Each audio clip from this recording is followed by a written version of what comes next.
John chapter 19. Then Pilate took Jesus and flogged him. And the soldiers twisted together a crown of thorns and put it on his head and arrayed him in a purple robe. They came up to him, saying, "Hail, King of the Jews!" and struck him with their hands. Pilate went out again and said to them, "See, I am bringing him out to you that you may know that I find no guilt in him." So Jesus came out, wearing the crown of thorns and the purple robe. Pilate said to them, "Behold, the man!" When the chief priests and the officers saw him, they cried out, "Crucify him! Crucify him!" Pilate said to them, "Take him yourselves and crucify him, for I find no guilt in him." The Jews answered him, "We have a law, and according to that law he ought to die, because he has made himself the Son of God." When Pilate heard the statement, he was even more afraid. He entered his headquarters again and said to Jesus, "Where are you from?" But Jesus gave him no answer. So Pilate said to him, "You will not speak to me? Do you not know that I have authority to release you and authority to crucify you?" Jesus answered him, "You would have no authority over me at all, unless it had been given you from above. Therefore he who delivered me over to you has a greater sin." From then on, Pilate sought to release him, but the Jews cried out, "If you release this man, you are not Caesar's friend. Everyone who makes himself a king opposes Caesar." So when Pilate heard these words, he brought Jesus out and sat down on the judgment seat at a place called the Stone Pavement, and in Aramaic, Gabbatha. Now it was the day of preparation of the Passover. It was about the 6th hour. He said to the Jews, "Behold your king!" They cried out, "Away with him! Away with him! Crucify him!" Pilate said to them, "Shall I crucify your king?" The chief priests answered, "We have no king but Caesar." So he delivered him over to them to be crucified. So they took Jesus, and he went out, bearing his own cross, to the place called the Place of a Skull, which in Aramaic is called Golgotha. There they crucified him, and with him 2 others, one on either side, and Jesus between them. Pilate also wrote an inscription, and put it on the cross. It read, "Jesus of Nazareth, the King of the Jews." Many of the Jews read this inscription, for the place where Jesus was crucified was near the city, and it was written in Aramaic, in Latin, and in Greek.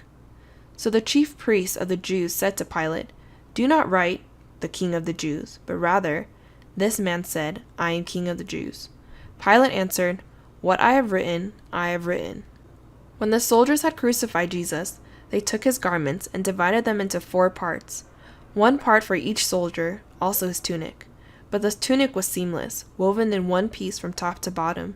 So they said to one another, "Let us not tear it, but cast lots for it to see whose it shall be." This was to fulfill the scripture which says, "They divided my garments among them, and for my clothing they cast lots." So the soldiers did these things, but standing by the cross of Jesus were his mother and his mother's sister, Mary the wife of Clopas, and Mary Magdalene. When Jesus saw his mother and the disciple whom he loved standing nearby, he said to his mother, "Woman, behold, your son." Then he said to the disciple, "Behold, your mother." And from that hour the disciple took her to his own home. After this, Jesus, knowing that all was now finished, said, to fulfill the scripture, "I thirst." A jar full of sour wine stood there, so they put a sponge full of the sour wine on a hyssop branch and held it to his mouth. When Jesus had received the sour wine, he said, "It is finished," and he bowed his head and gave up his spirit. Since it was a day of preparation, and so that the bodies would not remain on the cross on the Sabbath, for that Sabbath was a high day, the Jews asked Pilate that their legs might be broken and that they might be taken away. So the soldiers came and broke the legs of the first, and of the other who had been crucified with him.